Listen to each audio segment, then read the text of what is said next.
بسم الله الرحمن الرحيم ياسين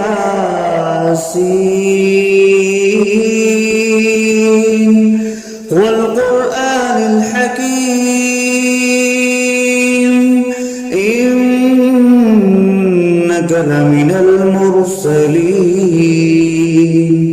على صراط مستقيم تنزيل العزيز الرحيم لتنذر قوما ما أنذر آباؤهم فهم غافلون لقد حق القول على أكثرهم فهم لا يؤمنون إنا جعلنا في أعناقهم أغلالا فهي إلى الأذقان فهم مقمحون وجعلنا من بين أيديهم سدا ومن خلفهم سدا فأغشيناهم فهم لا يبصرون وسواء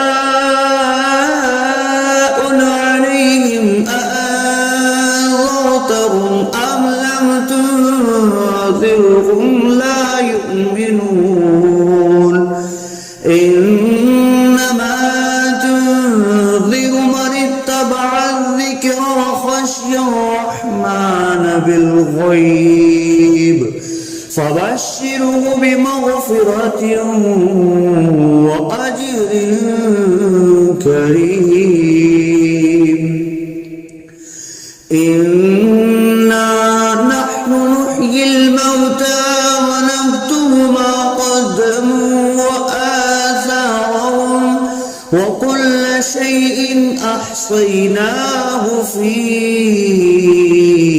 إمام مبين واضرب لهم مثلا أصحاب القرية إذ جاءها المرسلون إذ أرسلنا إليهم اثنين فكذبوهما فعززنا بثالث فقالوا إنا إليكم مرسلون قالوا ما أنتم إلا بشر مثلنا وما أنزل الرحمن من شيء إن أنتم إلا تكذبون قالوا ربنا يعلم إنا إليكم لمرسلون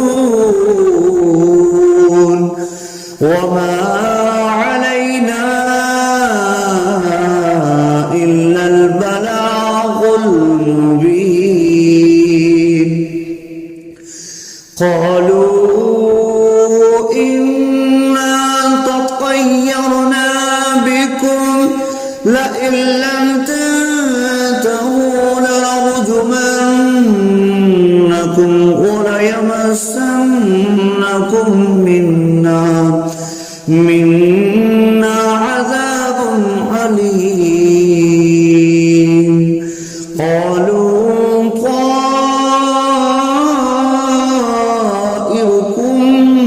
معكم أئن ذكرتم بل أنتم قوم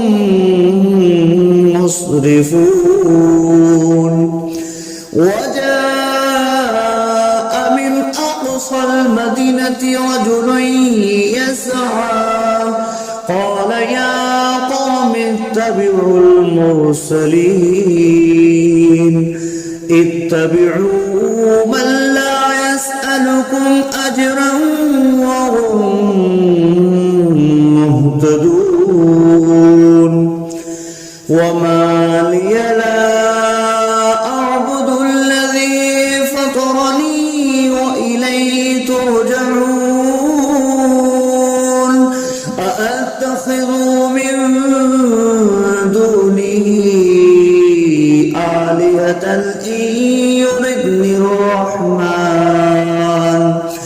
إن يردني الرحمن بضر لا تغن عني شفاعتهم شيئا ولا ينقذون إني إذا لفي ضلال مبين إني آمنت بربكم فاسمعون قيل ادخل الجنة قال يا ليت قومي يعلمون بما غفر لي ربي وجعلني من المكرمين وما أنزلنا على قومه من بعده من جند من السماء وما كنا منزلين إن كانت إلا صيحة واحدة فإذا هم خامدون يا حسرة على العباد ما يأتيهم من رسول إلا كانوا به يستهزئون ألم يروا كم أهلكنا قبلهم من القرون أنهم إليهم لا يرجعون وإن كل لما جميع لدينا محضرون وآية لهم الأرض الميتة أحييناها وأخرجنا منها حبا فمنه يأكلون وجعلنا فيها جنات من نخيل وأعناب وفجرنا فيها من العيون ليأكلوا من ثمره وما عملته أيديهم أفلا يشكرون سبحان الذي خلق الأزواج كلها مما تنبت الأرض ومن أنفسهم ومما لا يعلمون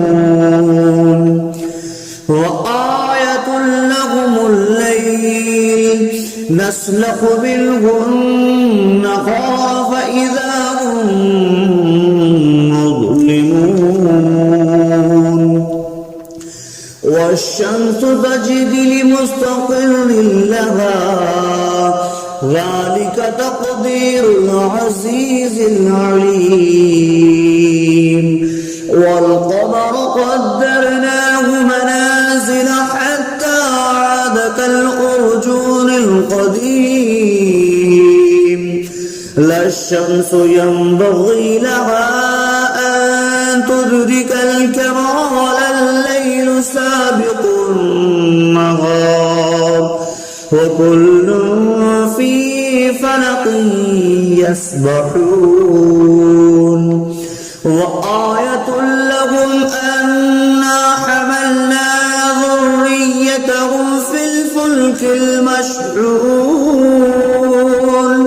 وخلقنا لهم من مثله ما يركبون وإن نشأ نغرقهم فلا صريخ لهم ولا هم ينقذون إلا رحمة منا ومتاعا إلى حين وإذا قيل لهم اتقوا ما بين أيديكم وما خلفكم لعلكم ترحمون وما تأتيهم من آية من آيات ربهم إلا كانوا عنها معرضين وإذا قيل لهم أنفقوا مما رزقكم الله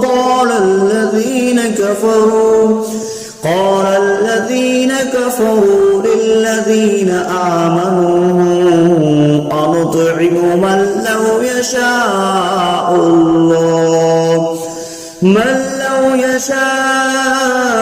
الله أطعمه إن أنتم إلا في ضلال مبين ويقولون متى هذا البعد إن كنتم صادقين ما ينظرون إلا صيحة واحدة تأخذهم وهم يخصمون فلا يستطيعون توصية ولا إلى أهلهم يرجعون ونفخ في الصور فإذا هم من الأجداث إلى ربهم ينسلون قالوا يا ويلنا من بعثنا من مرقدنا هذا ما وعد الرحمن وصدق المرسلون إن كانت إلا صيحة واحدة فإذا هم جميع لدينا محضرون فاليوم لا تظلم نفس شيئا ولا تجزون إلا ما كنتم تعملون إن أصحاب الجنة اليوم في شغل فاكهون هم وأزواجهم في ظلال على الأرائك متكئون لهم فيها فاكهة ولهم ما يدعون سلام قولا من رب رحيم وامتازوا اليوم أيها المجرمون ألم أعهد إليكم يا بني آدم ألا تعبدوا الشيطان إنه لكم عدو مبين وأن اعبدوني هذا صراط مستقيم ولقد أضل منكم جبلا كثيرا أولم تكونوا تعقلون هذه جهنم التي كنتم توعدون اصلوها اليوم بما كنتم تكفرون اليوم نختم على أفواههم تكلمنا أيديهم وتشهد أرجلهم بما كانوا يكسبون ولو نشاء لطمسنا على أعينهم فاستبقوا الصراط فأنى يبصرون ولو نشاء لمسخناهم على مكانتهم فما استطاعوا مضيا ولا يرجعون ومن نعمره نكسه في الخلق أفلا يعقلون وما علمناه الشعر وما ينبغي له إن هو إلا ذكر وقرآن مبين لينذر من كان حيا ويحق القول على الكافرين أولم يروا أنا خلقنا لهم مما عملت أيدينا أنعاما فهم لها مالكون وظللناها لهم فمنها ركوبهم ومنها يأكلون ولهم فيها منافع ومشارب أفلا يشكرون واتخذوا من دون الله آلهة لعلهم ينصرون لا يستطيعون نصرهم وهم لهم جند محضرون فلا يحزنك قولهم إنا نعلم ما يسرون وما يعلنون أولم ير الإنسان أنا خلقناه من نطفة فإذا هو خصيم مبين وضرب لنا مثلا ونسي خلقه قال من يحيي العظام وهي رميم قل يحييها الذي أنشأها أول مرة وهو بكل خلق عليم الذي جعل لكم من الشجر الأخضر نارا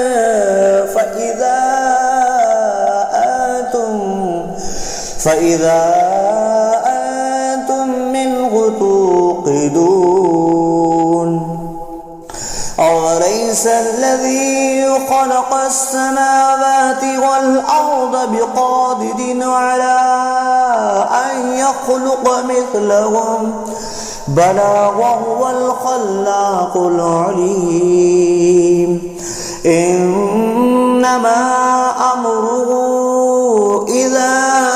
أراد شيئا أن يقول له كن فيكون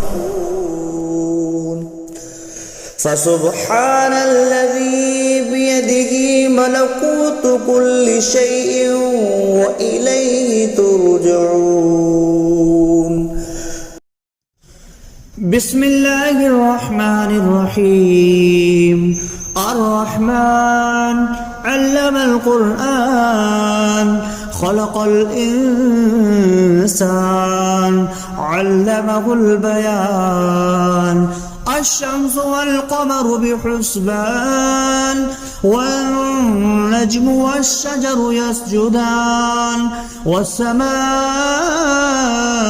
رفعها فوضع الميزان ألا تطغوا في الميزان وأقيموا الوزن بالقسط ولا تخسروا الميزان والأرض وضعها للأنام فيها فاكهة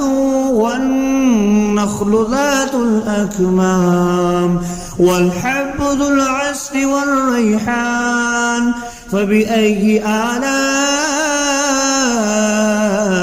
ربكما تكذبان خلق الإنسان من صلصال كالفخار وخلق الجان من مارج من نار فبأي آلاء ربكما تكذبان رب المشرقين ورب المغربين فبأي آلاء ربكما تكذبان مرج البحرين يلتقيان بينهما برزخ لا يبغيان فبأي آلاء ربكما تكذبان يخرج منهما اللؤلؤ والمرجان فبأي آلاء ربكما تكذبان وله الجوار المنشآت في البحر كالأعلام فبأي آلاء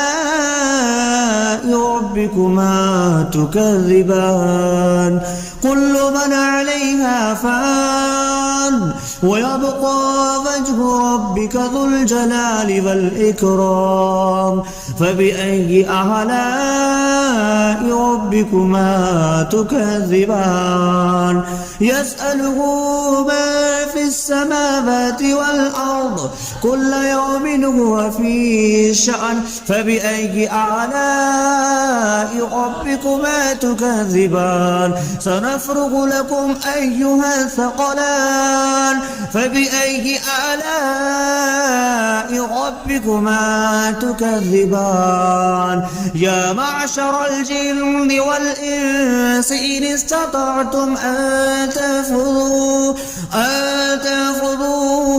من أقطار السماوات والأرض فانفذوا لا تنفذون إلا بسلطان فبأي آلاء ربكما تكذبان يرسل عليكما شواظ من نار ونحاس فلا تنتصران فبأي آلاء ربكما تكذبان فإذا انشقت السماء فكانت وردة كالدهان فبأي آلاء ربكما تكذبان فيومئذ لا يسأل عن ذنبه إنس ولا جان فبأي آلاء ربكما تكذبان يعرف المجرمون بسيماهم فيؤخذ بالنواسي والأقدام فبأي آلاء ربكما تكذبان هذه جهنم التي يكذب بها المجرمون يطوفون بينها وبين حميم آن فبأي آلاء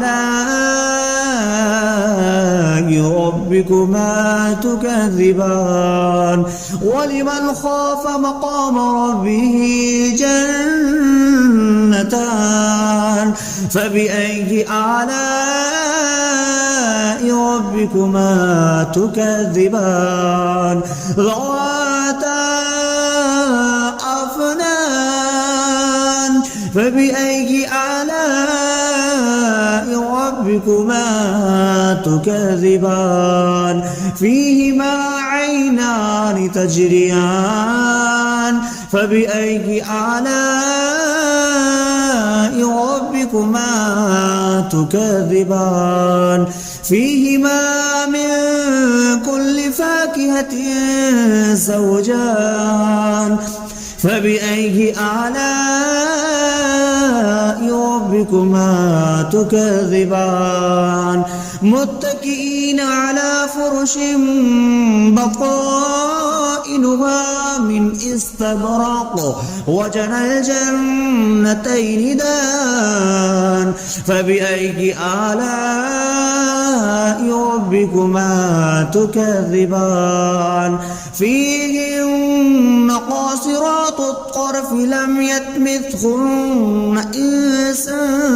قبلهم ولا جان فبأي آلاء ربكما تكذبان كأنهن الياقوت والمرجان فبأي آلاء ربكما تكذبان هل جزاء الإحسان إلا الإحسان فبأي آلاء ربكما تكذبان ومن دونهما جنتان فبأي آلاء ربكما تكذبان مدهامتان فبأي آلاء ربكما تكذبان فيهما عينان نضختان فبأي آلاء ربكما تكذبان فيهما فاكهة ونخل والرمان فبأي آلاء ربكما تكذبان فيهن خيرات حسان فبأي آلاء ربكما تكذبان حور مقصورات في الخيام فبأي آلاء ربكما تكذبان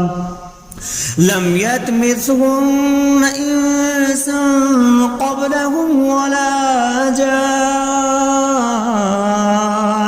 فبأي آلاء